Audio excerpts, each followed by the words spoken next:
Hello everyone, स्वागत है आप सबका मेरे इस व्लॉग में। आज के व्लॉग में मैं लेके चलने वाली हूँ आप सबको रायपुर से श्रीनगर। मैं रायपुर से दिल्ली तक अकेले जा रही हूँ, तो मैंने सोचा क्यों नहीं आप सबको भी अपने साथ लेके चलूँ। तो ये है रायपुर का एयरपोर्ट। आते ही सबसे पहले मैंने अपने बैग का वेट चेक किया जो कि था 10 kg। उसके बाद एक्सरे कराने के बाद उन्होंने एक सिक्योरिटी टेप लगाया मेरे बैग पे और फिर मैंने मेरे बैग को चेक इन बैगेज में सबमिट किया। फिर मुझे मिल गए थे वहाँ पे 2 बोर्डिंग पास। एक बोर्डिंग पास था मेरा रायपुर से दिल्ली तक का और दूसरा था दिल्ली से श्रीनगर तक का। बोर्डिंग पास कलेक्ट करने के बाद सामने मुझे एक्सकलेटर दिखा, तो मैं वहाँ से चली गई ऊपर। मैंने सोचा अभी मेरे फ़्लाइट को 3 घंटे है तो थोड़ा बहुत घूमती हूँ, तब तक क्या है रायपुर के एयरपोर्ट में।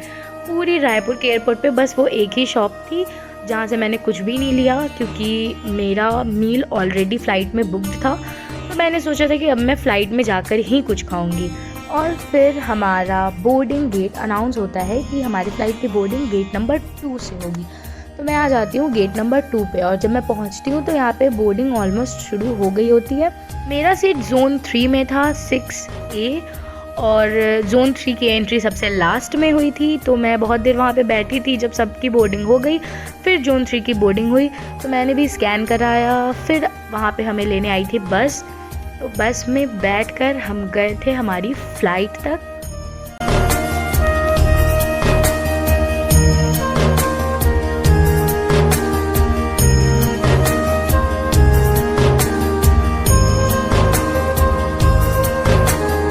This is the second time मैं फ़्लाइट में जा रही थी एंड द फर्स्ट टाइम जब मैं अकेली जा रही थी। तो थोड़ा थोड़ा डर तो मुझे लग रहा था, लेकिन मैं बहुत ज़्यादा एक्साइटेड भी थी क्योंकि ऑलमोस्ट 2-3 महीने बाद मैं मम्मी पापा से मिलने वाली थी और उसके बाद हम लोग साथ में ट्रैवल करने वाले थे। सो इस बात की एक्साइटमेंट तो थी ही। और ये था मेरा सीट। वैसे तो मेरा सीट विंडो सीट था और मुझे 2-2 विंडोज़ भी मिले थे, लेकिन पता नहीं कैसे ही जगह था। 2 विंडो होते हुए भी एक भी विंडो का मैं मज़ा नहीं ले पा रही थी। एक आगे ही था, एक पीछे ही था।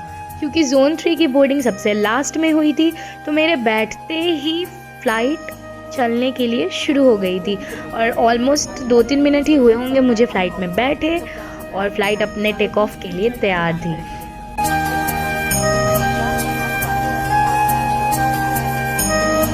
जैसे ही सब कुछ बिल्कुल सफ़ेद सफ़ेद हो गया, लाइक नीचे का कुछ भी नहीं दिख रहा था, सिर्फ नीचे नीचे बादल ही थे, तभी मुझे सर्व किया गया ये कॉम्प्लीमेंट्री मील जो कि मैंने मेरे टिकट के साथ बुक किया था।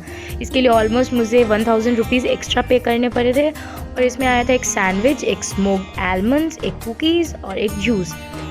मैं अपनी मील इंजॉय करते करते पहुंच गई थी दिल्ली और पायलट ने अनाउंस कर दिया था कि हम दिल्ली पहुंच चुके हैं, लेकिन ट्रैफिक की वजह से हमारी प्लेन लैंड नहीं कर पा रही है। ऑलमोस्ट 10-15 मिनट ऊपर ही गोल गोल घूमने के बाद फाइनली हमारी फ़्लाइट लैंड होती है दिल्ली में। और फ्लाइट रुकते ही पता नहीं क्यों सारे लोग खड़े हो गए और अभी तक ना गेट्स खुली थी ना स्टेयर्स लगे थे। मैं तो आराम से सबसे लास्ट में उतरी और ये है दिल्ली एयरपोर्ट का टर्मिनल 2।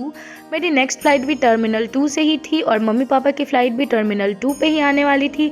तो उनके फ़्लाइट को आने में अभी बहुत टाइम था। तब तक मैंने सोचा कि क्यों नहीं दिल्ली का लाउंज एंजॉय करते। मेरी बहन दिल्ली में ही रहती है तो वो मेरे तक पहुंच गई थी और उसके बाद हमने लाउंज को बहुत एंजॉय किया। लाउंज के लिए मैं एक अलग से शॉर्ट्स अपलोड करूँगी। उसके बाद मम्मी पापा भी आ गए थे और हम लोग आ गए थे गेट नंबर 29 पे, जहाँ से हमने बोर्डिंग की हमारे श्रीनगर की फ़्लाइट के लिए।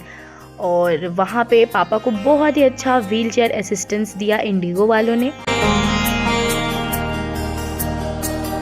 पापा के साथ हम चारों ने भी प्रायोरिटी चेक इन किया।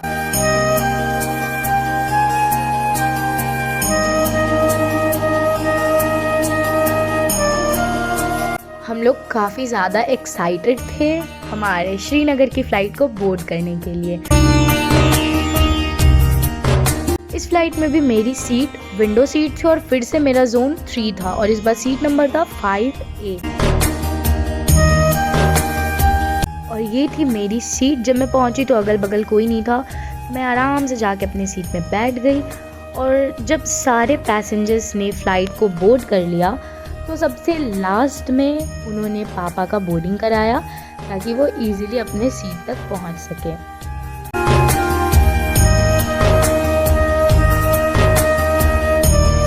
इस फ़्लाइट में मेरी सीट थी 5A, मेरे जस्ट पीछे था मेरा भाई और उसके जस्ट पीछे की 3 सीट्स में मेरी बहन, मम्मी और पापा थे। और अब चली थी फ़्लाइट दिल्ली से श्रीनगर के लिए। हम लोग बहुत एक्साइटेड थे क्योंकि मैंने सुना था कि जो रास्ता है दिल्ली से श्रीनगर का वो बहुत ही ज़्यादा खूबसूरत है और रास्ता वाकई में बहुत ही ज़्यादा खूबसूरत था। आई डोंट नो कि फ़ोन के कैमरा में वो चीज़ें दिख पाई या नहीं दिख पाई, लेकिन जो हमने आँख से देखा ना वो रियली मैं जस्टिफाई नहीं कर सकती हूँ। वाकई में जब रास्ता इतना खूबसूरत था तो हम यही सोच रहे थे कि पता नहीं कश्मीर कितना खूबसूरत होगा।